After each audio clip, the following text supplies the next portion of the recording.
Please. మొదటిసారి మాట్లాడినారు అన్వేష్ గారు. టూ థింగ్స్ అండి. ఒకటి ఫస్ట్ అందరికీ థ్యాంక్ యూ వచ్చినందుకు. సక్సెస్ మీట్ అని పెట్టినాం ఇక్కడ బోర్డు. యాక్చువల్ సక్సెస్ మీట్ అంటే రెండు అండి. ఒకటి బాక్స్ ఆఫీస్ సక్సెస్ అన్నది కాదు మేము మాట్లాడుతుంది. సినిమా నిన్న రిలీజ్ అయింది. నాకు నాగార్జున సార్ ఒకటి ఫస్ట్ నుంచి చెప్పారు, మనము ఆనెస్ట్గా సిన్సియర్గా చెప్తేనే కరెక్ట్గా కనెక్ట్ అవుతారు అందరని. మేము పెట్టిన ఈ సక్సెస్ మీట్ ఏంటంటే, మేము సినిమా స్టార్ట్ చేసినప్పుడు ఏదనుకొని స్టార్ట్ చేసినాం మేము అంటే, ఒక మంచి సినిమా తీయాలి, సినిమాని ప్రేక్షకులకు నచ్చాలి, ప్రేక్షకులు సినిమా చూసి ఎంజాయ్ చేసి సినిమా బాగుందని అనాలి అన్న ప్రయత్నం మేము చేసింది, సక్సెస్ అయ్యాం. ఎందుకంటే యునానిమస్గా మాకు నిన్న యుఎస్ ప్రీమియర్ షో స్టార్ట్ అయినప్పటి నుంచి ప్రొద్దుటూరులో ఒక షో పడింది, అక్కడి నుంచి కర్నూలు నుంచి విజయవాడ, విశాఖపట్నం, గుంటూరు, నెల్లూరు, ప్రతి డిస్ట్రిబ్యూటర్ థియేటర్ ఓనర్లు ఫోన్ చేసి, సార్ ప్రేక్షకులు చాలా ఎంజాయ్ చేస్తున్నారు, సినిమా నడిచినంతసేపు ఉత్కంఠంతో చూస్తున్నారు, లాస్ట్ 30 minutes అయితే అసలు ఎవరు కూడా బయటికి అసలు కదలట్లేదు, చాలా బాగుంది సార్ సినిమా, యునానిమస్గా బాగుంది అని అన్నారు.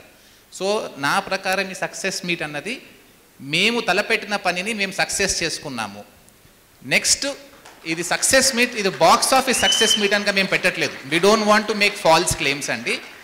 కాకపోతే ప్రేక్షకులు నిజంగా సినిమా నచ్చిందని చెప్పడానికి మాకు అంటే ఒక ప్రూఫ్ ఏమొచ్చిందంటే, మార్నింగ్ షో కన్నా మ్యాట్నీ షో కలెక్షన్స్ పెరిగాయి. మ్యాట్నీ షో తర్వాత మేము అనుకుంటున్నాం, ఎందుకు సినిమాకి ఇంత బాగా ఇది ఉంది కదా, క్రేజ్ ఉంది, ఎందుకు కొంచెం స్లో స్టార్ట్ అయిందంటే, కోవిడ్ కొంచెం ఫియర్ ఉందని కొందరు అంటున్నారు. సరే మంచి సినిమా ఉంటే మటుకు అన్ని ప్రికాషన్స్ తీసుకొని ప్రేక్షకులు వస్తారన్న నమ్మకం మాకు, అందుకని రిలీజ్ చేస్తాం, లేదా రిలీజ్ చేసేవాళ్ళం కాదు. మా నమ్మకం కొంచెం ఫస్ట్ షోలో ప్రూవ్ అయింది. ఎందుకంటే ఫస్ట్ షోలో 70% 60% ఫుల్స్ కనబడినాయి. సెకండ్ షోకి వచ్చేసరికి ఎక్కువ థియేటర్స్ ఫుల్ అయిపోయినాయి. ఒకే రోజులో అంత గ్రాఫ్ పెరగడం అన్నది నా ప్రకారం ఈ మౌత్ టాక్ ఏదైతే ప్రేక్షకుల్లో వెళ్ళిపోయిందో, అందరు సినిమా చూసి అంటే we are getting so many messages, నా ప్రిన్సిపల్ నుంచి, నా ఫ్రెండ్స్ నుంచి, అందరు ప్రతి ఒక్కరు ఫోన్ చేసి, మీ బ్యానర్లో మళ్ళీ ఇంకో మంచి సినిమా తీశారు, మేము we are very very proud of you, ఇలాంటి సినిమాలు తీస్తూ ఉండండి, మేము తప్పకుండా చూసి ఎంకరేజ్ చేస్తామని చెప్పారు. సో సార్ ఫస్ట్ ఇలాంటి సినిమా తీయడానికి నాకు నాగార్జున గారు ప్రోత్సహించారు. సో నాగార్జున గారికి అంటే ఇది అందరు చెప్తుంటారు, నేను మళ్ళీ చెప్తున్నాను, కానీ నిజంగా అంటే ఆనెస్ట్గా చెప్తున్నాను, ఈ సినిమా తీయడానికి కారణం నాగార్జున గారు. ఈ సినిమాని ఈ విధంగా తీయడానికి అంటే ఓ పాటలు లేకుండా, ఫైట్లో ఆనెస్ట్గా ఉంటూ, హీరోయిన్ సీన్స్ అనవసరంగా పెట్టకుండా ఏది చేసినా డైరెక్టర్ గారికి పూర్తి స్వేచ్ఛనిచ్చారు నాగార్జున గారు. సో ఈరోజు మాకు ఒక యునానిమస్ టాక్ వస్తుంది. సో మాకు ఫస్ట్ ఏంటంటే హ్యాపీనెస్ ఏంటంటే, పరిస్థితులు ఏదున్నా, కోవిడ్ ఏదున్నా, ఈ కలెక్షన్స్ పెరగడము, రెండోది ప్రతి ఒక్కరు సినిమా చూసిన వాళ్ళు మటుకు మాకు సినిమా బాగుందని చెప్పడం, నిజంగా వీఆర్ ఫీలింగ్ వెరీ హ్యాపీ. అంటే జస్ట్ నేను నాగార్జున సార్తో నిన్న మాట్లాడినప్పుడు చెప్పినానండి, ఒక 100 people మాట్లాడితే ఒక 20 మటుకు సార్ సినిమా పర్వాలేదు, యావరేజ్గా ఉంది అని అంటున్నారు ఫ్రాంక్గా. మిగతా 80% సార్ సినిమా బాగుంది, చాలా బాగుంది, నైస్గా ఉంది, ఎంజాయ్ చేసినాం సార్ అలా చెప్తున్నారు. గొప్పగా చెప్పట్లేదు ఎవరు, కానీ కొందరు చెప్తున్నారు గొప్పగా. But majority everyone is saying this is a very good film, you made a very good film అని అంటున్నారు. సో ఈ success meet, that's why in fact ఈ వర్డ్ సార్ చెప్పినారు, మిషన్ అకంప్లిష్డ్ అని పెట్టండి. అంటే మనం తలపెట్టిన మిషన్ మేము అకంప్లిష్ చేసినాము. So this meet is only for that, and to thank all the technicians who helped us achieve this mission, and to thank all the press, because me reviews ఇక్కడ అన్నీ చూస్తూ ఉండండి సార్, అన్నీ ఇక్కడ అన్నీ మేము అందుకని పెట్టినాం. ఈ బ్యాక్డ్రాప్లో మాకు వచ్చిన డిఫరెంట్ కమెంట్స్, ఇండిపెండెంట్ పీపుల్ నుంచి, రివ్యూయర్స్ నుంచి, ప్రెస్ నుంచి, వెబ్సైట్స్ నుంచి, యునానిమస్గా మీరు చాలా ఎంకరేజ్ చేస్తారు మాకు. మంచి సినిమాని ఎంకరేజ్ చేస్తున్నందుకు మీ అందరికీ థ్యాంక్స్. సినిమాలు చూస్తున్న ప్రేక్షకులందరికీ కూడా నా సైడ్ నుంచి మెనీ థ్యాంక్స్ అండి. Thank you. Wow, that was wonderful. సినిమాలో ఎంత ఆనెస్టీగా అనిపించిందో మీ మాటల్లో కూడా అంతే ఆనెస్టీగా అనిపించింది నిరంజన్ రెడ్డి గారు. Thank you so much for the wonderful film as well. And yes, wild dog సినిమాతో టాలీవుడ్లో కొత్తదనం నింపడంలో తానే కింగ్ అని మరోసారి ప్రూవ్ చేసుకున్న నాగార్జున గారు ఇప్పుడు మాట్లాడతారు. అందరికీ నమస్కారం. So nice to see everybody here. And already pre release ఈవెంట్లో నా టీమ్ మెంబర్స్ అందరికీ థ్యాంక్ యూ చెప్పేసుకున్నాను. ఇప్పుడు కొత్తగా చెప్పేది ఏం లేదు. ఇవాళ కొత్తగా చెప్పేది థ్యాంక్ యూ ఏంటంటే, ప్రేక్షకులకి థ్యాంక్ యూ చెప్పాలి, మన తెలుగు ప్రేక్షకులకి. ఎప్పుడూ ఒక మంచి సినిమా, ఒక కొత్త సినిమా తీసినప్పుడల్లా నన్ను ఆదరిస్తూనే ఉన్నారు. అలాగే ఈ టాక్ కూడా అలాగే వస్తుంది. అండ్ అలాగే మీడియా మిత్రులందరికీ ఇచ్చిన ప్రశంసలకి థ్యాంక్ యూ సో మచ్. కొత్తదనాన్ని మీరు కూడా ఎప్పుడు ఆదరిస్తారు, దానికి మరి thank you. Niranjan, my producer Niranjan గారు అన్నట్టు రిలీజ్ చేసే టైంకి అనుకున్నాము ఈ సినిమా కోవిడ్ ఉంది, ఈ టైంలో రిలీజ్ చేస్తున్నాం, కేసులు పెరుగుతున్నాయి, ఏంటి ఆలోచించి చేయాలా వద్దా అనే ఒక డౌట్ కూడా వచ్చింది కొంతకాలం. But let us go head do it. డెఫినెట్గా సినిమా బాగుంటే ఆ సేఫ్టీ ప్రికాషన్స్తో వచ్చి సినిమా ఆదరిస్తారు అని. నిరంజన్ అన్నట్టే మార్నింగ్ షో నుంచి మ్యాట్నీ నుంచి ఫస్ట్ షోకి కలెక్షన్స్ పెరుగుతూనే ఉన్నాయి. చాలా సంతోషంగా ఉంది ఆ మాటలు వింటుంటే. నిన్న మార్నింగ్ లేచిన దగ్గర నుంచి వచ్చే ఫ్రెండ్స్ కానీ తెలిసే ఫ్యాన్స్ కానీ మార్నింగ్ షోస్ నుంచి వాళ్ళు ఫోన్ చేసి వాళ్ళ మెసేజ్లు చూసి చాలా ఆనందంగా ఉంది. సో స్పెషలీ ఇవాళ ఈ ప్రేక్షకులతో పాటు మీడియా మిత్రులతో పాటు నా వెనక ఉన్న ఫ్యాన్స్ అందరికీ మరీ థ్యాంక్ యూ చెప్పుకోవాలి. ఎప్పుడు నేను ఏమి చేసినా ఎలా ఉన్నా సరే ఎప్పుడు నా వెనక ఉండి మీరు నన్ను ప్రోత్సహిస్తూ ఉన్నారు. ఇక్కడే కాదు, ఇక్కడ ఉన్న వాళ్ళే కాదు. థ్యాంక్ యూ, దానికి ఎప్పుడూ రుణపడి ఉంటాను. అండ్ మీ అండతోనే నేను కొత్త రకాలైన సినిమాలు చేయటానికి ముందుకెళ్తున్నాను. And thank you again very much. Media మిత్రులు ఏమన్నా అడగాలనుకుంటే please, we are ready to answer. ఒక మైక్. యా నాగార్జున గారు, మీకు వచ్చిన అప్రిషియేషన్లో బెస్ట్ అప్రిషియేషన్? బెస్ట్ అప్రిసియేషన్ అండి, సినిమా ఎక్కువ మంది అడిగేది ఆ యాక్షన్ ఎలా చేశారు, ఆ ఫిట్నెస్ ఎలా చేశారు అని అడిగారు. అంతకన్నా బెస్ట్ అప్రిసియేషన్ ఏమొచ్చింది అంటే every Indian should see this film అని చాలామంది అన్నారు. దానికి చాలా హ్యాపీగా ఫీల్ అయ్యారు. నాగార్జున గారు, 60+ కూడా ఇంత రిస్క్ అవసరమా అని అభిమానులు కానీ మిమ్మల్ని అభిమానించే వాళ్ళందరూ ఫీల్ అవుతారు. దానికి మీరేం సమాధానం చెప్తారు? రిస్క్ అనేది కాదు, వాళ్ళందరికీ ఏమన్నా రిస్క్ ఏమో కానీ నాకు కాదు. కాదు సార్. నాగార్జున గారు, సతీష్ అండి, ఈటీవీ నుంచి. సార్, ఇలాంటి సినిమా రావడం ఒక ఇండియన్గా ప్రతి ప్రేక్షకుడు గౌరవించాల్సిన విషయం. ఎందుకంటే మన నేటివిటీలో ఇక్కడ జరిగిన ఒక సంఘటన, దాని తాలూకు రిజల్ట్ ఎలా ఉంటుంది అనేది ఒక సినిమా రూపంలో చూపించారు. అయితే చివరి పతాక సన్నివేశంలో ఒక చిన్న అసంతృప్తి మిగిలింది, ఒక అభిమానిగా, ఒక ప్రేక్షకుడిగా అనుకుంటే. ఏదైతే సబ్జెక్ట్ చెప్పారో ఆ టెర్రరిస్ట్ రిజల్ట్ అనేది పూర్తిగా చూపించలేకపోయారు. అది కొంత అసంతృప్తి ఉంది. దీనికి సీక్వెల్ ఏమన్నా ప్లాన్ చేస్తున్నారు? అంటే ఒక టెర్రరిస్ట్ని పట్టుకొచ్చి మన దేశంలో ఉరి తీస్తే అదంత గర్వకారణంగా భావిస్తారు.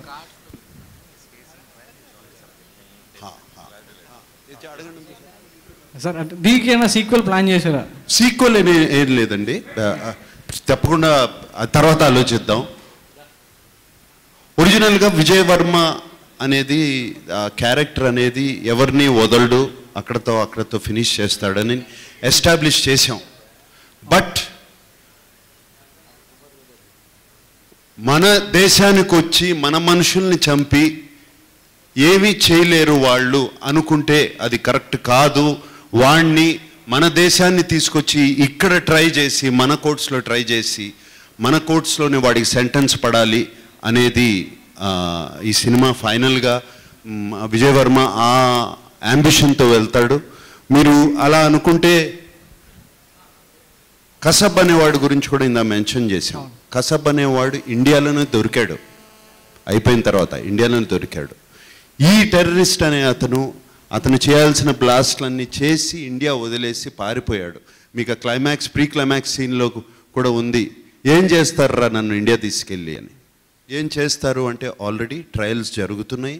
ఆల్రెడీ ఒక ట్రయల్లో అతనికి డెత్ సెంటెన్స్ కూడా ఇచ్చారు. మిగతా 2 ట్రయల్స్లో కూడా జరుగుతుంది. నాగార్జున గారు, సార్ మీ త్రూఅవుట్ కెరియర్లో చాలా పాత్రలు చేశారు. అవి కొన్ని మీకు పర్సనల్గా ఎమోషనల్గా టచ్ అయిన పాత్రలు ఉంటాయి కదా. విజయ్ వర్మ క్యారెక్టర్కి మీరు ఎంత రిలేట్ అవుతారు? అంటే ఈ క్యారెక్టర్ ప్లే చేసినప్పుడు మీ పర్సనల్ లెవెల్స్లో ఎంత సాటిస్ఫాక్షన్ దొరికింది? ఐఎమ్ ఫియర్లెస్, నాకు భయం లేదు. కొత్తదనం అంటే చాలా ఇష్టం. ఏదైనా సరే అది సాధించాలనే ఒక హంగర్ ఉంది, ఆకలి ఉంది.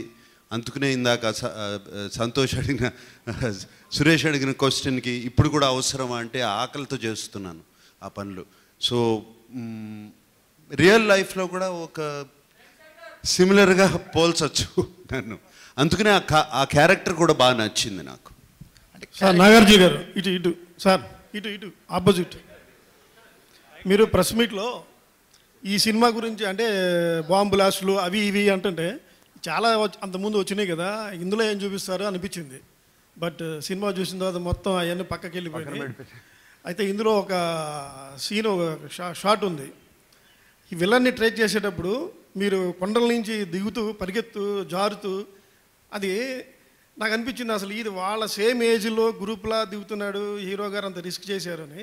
దానికి అసలు మీరు పడ్డ శ్రమ ఏంటి, కష్టం, ఎన్ని రోజులు తీశారు, అలాంటివి కావాలి. ఉందండి, డెఫినెట్గా గీసుపోయినాయి, ఒళ్ళు నొప్పులు ఉన్నాయి, అన్నీ జరిగినాయి. బట్ ప్రేమించే పని చేసినప్పుడు శ్రమ ఎప్పుడూ ఉండదండి. నాగార్జున గారు సార్, ఈ సినిమాలో కొన్ని సీన్స్లో చూస్తుంటే ఒక హాలీవుడ్ యాక్టర్స్ అంత మెచ్యూరిటీ లైక్ చాలా ఈజీగా చేసుకుంటూ వెళ్ళారు సీన్స్ని. ఎక్కడ ఇది అదో జరుగుతుంది నటించాలన్నట్టయితే ఇక్కడ కనిపించలేదు. So what made you sir, what drives you? What is Hollywood? We are here Tollywood. Don't compare. నాకు సార్ రాధానండి, ఇక్కడండి సార్. హలో గురు ప్రేమ కోసమే అనే టైంలో అన్నమయ్య తీశారు. ఇప్పుడు మనం లాంటి పెద్ద క్యారెక్టర్లు చేసే టైంలో వైల్డ్ డాగ్ తీశారు. ఏంటి సార్ ఈ ట్రెండ్ సెట్ చేస్తారా, ట్రెండ్ ఫాలో అవుతారా మీరు? అంటే మనసు ఎటు తీసుకెళ్తే అటు వెళ్ళిపోతానండి. సో ఇప్పుడు ఇది చేయబుద్ధి అయింది. ఈ కథ చెప్పారు సాల్మన్ గారు, నిరంజన్ రెడ్డి గారు.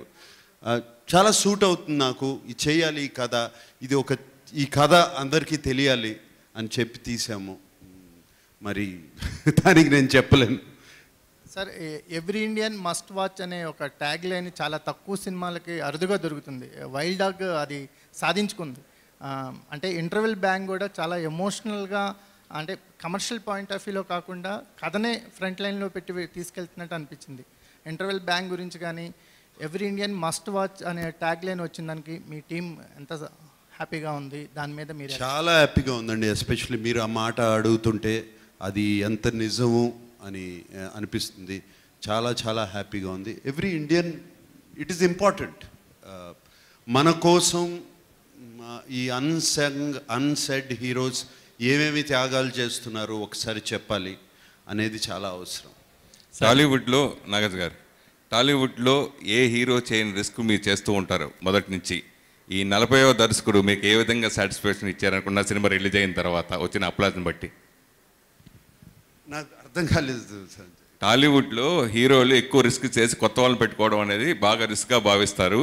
అయితే ఈ 40వ దర్శకుడిగా మీరు ఈ సాల్మన్ గారిని ఎంపిక చేశారు కదా, రిలీజ్ అయిన తర్వాత వచ్చిన అప్లాజ్ని బట్టి మీరు ఏమంటారు అంటున్నా. నా లైఫే రిస్కులు తీసుకుంటూనే ఉంటాను. సో దాని గురించి పెద్ద ఆలోచించను కూడా. బట్ ఈ అప్లాస్ చూస్తుంటే సాల్మన్కి థ్యాంక్ యూ చెప్పుకోవాలి నేను.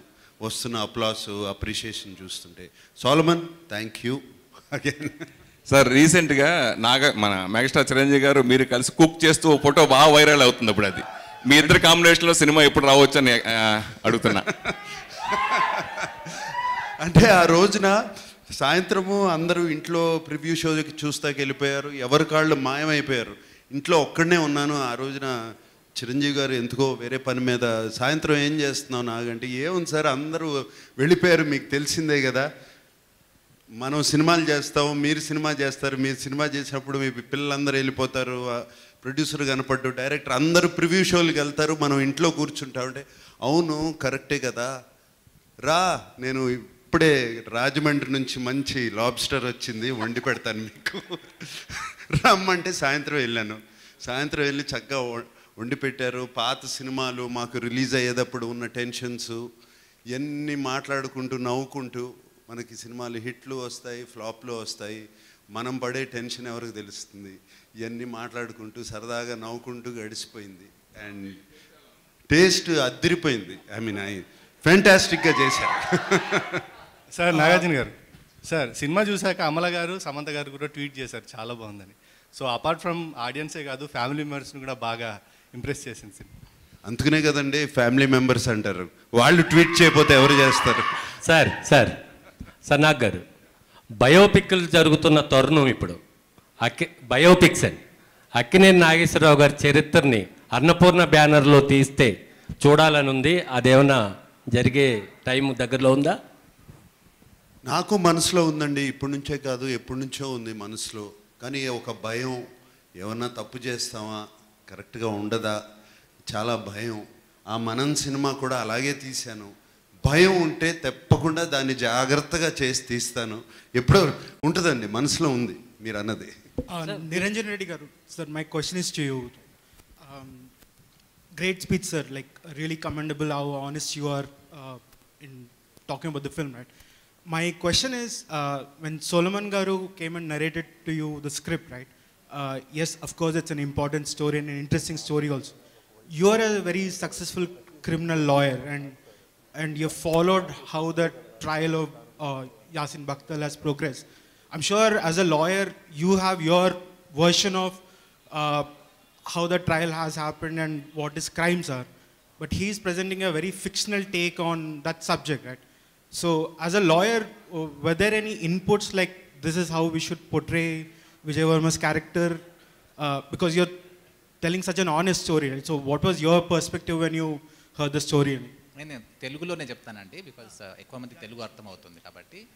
అంటే నేను వృత్తిపరంగా లాయర్ని, కానీ సినిమాలోకి వచ్చినప్పుడు ఆ హ్యాట్ పక్కన పెట్టేస్తానండి. ఎందుకంటే అక్కడ డబ్బులు ఇస్తేనే ఆలోచించే మైండ్ సెట్ అయిపోయింది. ఇక్కడ నేను డబ్బులు పెట్టాలి ప్రొడ్యూసర్గా. కాకపోతే సాల్మన్ స్టోరీ చెప్పినప్పుడు చాలా బాగుందండి, కాకపోతే కొన్ని కాపీరైట్ ఇష్యూస్ అవి ఉంటాయి. లీగల్గా మటుకు మనం ఎలా చేస్తే మనకు ప్రాబ్లమ్స్ ఉండవు. సో రియలిస్టిక్ స్టోరీని డిస్టర్బ్ కాకుండా, లీగల్గా ప్రాబ్లమ్స్ రాకుండా ఎలా చేయాలో అంతవరకు అడ్వైజ్ చేశాను. ఫీజు తీసుకోకుండా, అది కూడా ఎందుకంటే ఫీజు మళ్ళీ నేనే కట్టుకోవాలి అంతే. బట్ అదర్వైజ్ అండి, టోటల్ డైరెక్టర్ గారు నాగార్జున గారు కూర్చొని క్యారెక్టర్ని ఎలా డిజైన్ చేయాలి అని డిస్కస్ చేసిన తర్వాత చేసింది. నేను ప్రొడ్యూసర్గా జస్ట్ ఐ సపోర్టెడ్ ఇట్ అంతే. నిరంజన్ గారు, ఈ సినిమా రిలీజ్ ముందు నాగార్జున గారు మాట్లాడుతూ వైల్డ్ డాగ్ నిరంజన్ గారే అని చెప్పారు. ఈ కథని పూర్తిగా ఫస్ట్ నమ్మి చేసింది మీరు. తర్వాత ఈ కథ నాగార్జున గారికి అయితే బాగుంటుందని సాల్మన్ గారికి నాగార్జున గారి దగ్గర పంపించేశారు. ఈ సాటిస్ఫాక్షన్ ఇచ్చిన దాని గురించి ఏం చెప్తారు? Wild dog real wild dog మీరే అని చెప్పి నాగార్జున గారు రిలీజ్ ముందు చెప్పారు. ఆ తర్వాత దర్శకుడిని మీరు ఈ కథ నాగార్జున గారికి అయితే బాగుంటుందని మీ ట్రైలర్ మేట్గా రెడీ చేసుకుని పంపించారు. సో ఏ విధంగా సాటిస్ఫాక్షన్ ఇచ్చింది రిలీజ్ తర్వాత అనేది అడుగుతున్నా. అంటే సార్ చెప్పింది, ఎందుకంటే ఈ సినిమాని కాన్సెప్ట్గా సాల్మన్ నా దగ్గర తీసుకొచ్చినప్పుడు దాన్ని ఛేదించి సాధించాను సినిమాగా. సో ఆ కాన్సెప్ట్లో సార్ చెప్పారు ఈ సినిమాకి టోటల్గా వైల్డ్ డాగ్ నాగార్జున సారే. రెండోది సార్ని వైల్డ్ డాగ్గా తీర్చిదిద్దింది సాల్మన్ గారు. సో నేను ప్రొడ్యూసర్గా మటుకు ఐ సపోర్టెడ్ ఇట్ అండి. కాకపోతే ఒకటి, మాకు నాగార్జున గారి ప్రోత్సాహంతోనే సినిమా చేయడం కుదిరింది. I'm not saying it because my hero is next to me, అది అందరికి తెలిసిన సత్యమే. So I would give all the credit to the director and the actor అండి. నాగార్జున గారు, సార్ ఒక క్వశ్చన్. సో దియా మిర్జా లాంటి బ్యూటిఫుల్ వైఫ్ అక్కడ ఉన్నా కూడా even you didn't touch her, ఎందుకంటే కథకు అంత సరెండర్ అయి చేశారు, ఆమెను టచ్ కూడా చేయలేదు. మీకు ఈ రొమాంటిక్ హీరో అనే ట్యాగ్ ఉన్నా కూడా. సో ఎందుకు ఇంత సరెండర్, అదే అంత సరెండర్ చేశారు కదా, కథ డ్రైవ్ చేసిందా మిమ్మల్ని అంతగా? అంటే ఈ సినిమాలో రొమాన్సు అది పెడితే సరిగ్గా మ్యాచ్ అవ్వదు. అది చేయాల్సిన సినిమాలు ఉన్నాయి, అటువంటివి చేస్తాను. సో అప్పుడు ఉన్నాయి. సార్ ఈ నలుగురితోనే మీ రొమాన్స్ సరిపోయింది అంతా కూడా, ఇంకా రొమాన్స్ చేయడానికి ఏం లేదు. ఈ నలుగురు ఈ బాయ్స్ నలుగురితో మై బ్రదర్స్, సో వాళ్ళని చూసుకోవాలి కదా సార్. వాళ్ళతో ఎవరితో బాగా కంఫర్ట్ అనిపించింది సార్? అంటే మీ మిషన్ సక్సెస్ అవ్వడానికి సో అలీబాయ్ కావచ్చు లేదా మిగతా క్యారెక్టర్స్ కావచ్చు, ఎవరు మీకు బాగా కంఫర్ట్ ఉన్నారు? చివరి 30 మినిట్స్లో అంబులెన్స్ ఆ సీన్ చాలా బాగా కనెక్ట్ అయింది. సో ఆ మిషన్ అంతా కూడా చాలా టెన్షన్గా ఉండేది. ఎవరు కంఫర్ట్గా ఉండేవాళ్ళు మీకు? సయామి కేర్.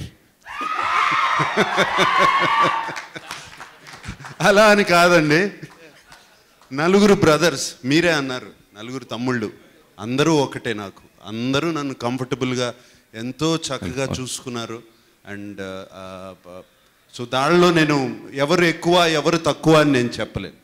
పర్టికులర్గా ఆలీ రేజనే సార్ ఒకటి అంటే అదే సీక్వెన్స్లో మీరు గడ్డి అదన్నీ వేసుకున్నప్పుడు, అంటే మామూలుగా అండర్ కవర్ ఆపరేషన్లో డ్రెస్లోనే ఆ గడ్డి అదంతా వేసుకున్నప్పుడు థియేటర్లో చాలా ఒక తెలియని ఫీలింగ్. అంటే అండర్ కవరేషన్ ఆపరేషన్లో ఒక ఆఫీసర్ అంత తెగించి ముందుకు వెళ్ళడం అనేది ఒక సాహసంగా చెప్పొచ్చు. సో ఆ గెటప్లో ఉన్నప్పుడు మీకు ఏమనిపించింది సార్? అంటే ఆ గెటప్ వేసుకుంది ఊరికే ఏదో గెటప్ వేసుకుని ఇది కాదండి. మాతో మొన్న ఈ మధ్యన జరిగిన మన ఇండియాలో నిజంగా జరిగిన సర్జికల్ స్ట్రైక్స్లో ఉన్న ఒక ఆఫీసర్ మాతో ఆన్ సెట్స్ ఉన్నాడు. అతన్ని అడిగాం ఎలా పెనట్రేట్ చేస్తారు లోపలికి. మోస్ట్ ఆఫ్ ద టైం వాళ్ళ మనుషుల్లాగానే వెళ్తారు అని మాకు చెప్పి, ఎందుకంటే ఈ మనిషిని ఎప్పుడో ఇంతకుముందు ఒకసారి చూపించాం, ఒక చెట్టు వెనకాల దాక్కుని ఇదే వేసుకుని. సో అది వేసుకుని వెళ్ళేటప్పుడు ఇవన్నీ డెసిషన్స్ అన్నీ తీసుకుని వెళ్ళాము. అండ్ అది కూడా వాళ్ళకి ఇన్స్ట్రక్షన్స్ ఇస్తాము, అంతా చాలా థ్రిల్లింగ్గా కొత్తగా అనిపించింది. సినిమా గుర్తొచ్చింది సార్ కొన్ని సన్నివేశాల్లో. గతంలో మీరు చేసిన ఆజాద్ సినిమా గుర్తొచ్చింది. అంటే పోర్ట్రైట్ అంటే జాతీయ భావాన్ని నెలకొల్పేలా ఆజాద్ సినిమా ఒకటి ఇచ్చింది. ఆ తర్వాత మళ్ళీ ఇప్పుడు ఇలాంటి ప్యాటర్న్లో సినిమా రావడం ఏమన్నా గుర్తొచ్చాయి సార్ మీకు? రైట్, నిజంగా అండి. ఆజాద్ కూడా ఇటువంటి దాంట్లోనే ఒక డిఫరెంట్ టైప్ ఆఫ్ స్టోరీ. ఇది నిజంగా జరిగిన story almost. Sir last question Nagarjuna గారు, ఈ నలుగురిలో పర్టికులర్గా ఆలీ రేజాని మీరు సెలెక్ట్ చేసి పంపించడం, దీనికి ఆలీ రేజ్ అయితే బాగుంటాడని రికమెండ్ చేయడం, దాని వెనక కారణం ఏంటి, మెయిన్ రీజన్? అంటే నాకు కథ ఆల్రెడీ తెలుసు, అప్పటికి వైల్డ్ డాగ్ సినిమా తీస్తున్నాం అని కూడా తెలుసు, అప్పుడే కాస్టింగ్ జరుగుతుంది. అండ్ నాకు అప్పుడు బిగ్ బాస్లో అలీ రాజాని చూసి ఇతను సూట్ అవుతాడు అనిపించింది. సో ఇమీడియట్గా చెప్పాను. సాల్మన్ ఎప్పుడు బిగ్ బాస్ చూడని షో కూడా వెళ్ళి చూసి అక్కడికి వచ్చి చూసుకుని పర్ఫెక్ట్గా సెట్ అవుతాడు అని. Thank you so much, thank you everyone. And ఇప్పుడు మిషన్ అకంప్లిష్డ్ కాబట్టి ఈ సెలబ్రేషన్స్ని మీడియా మిత్రులతో ఫ్యాన్స్తో కలిసి ప్రేక్షకుల ముందర కేక్ కట్ చేసి సెలబ్రేట్ చేసుకుంటే ఇంకా బాగుంటుంది. So can we have the cake on stage please.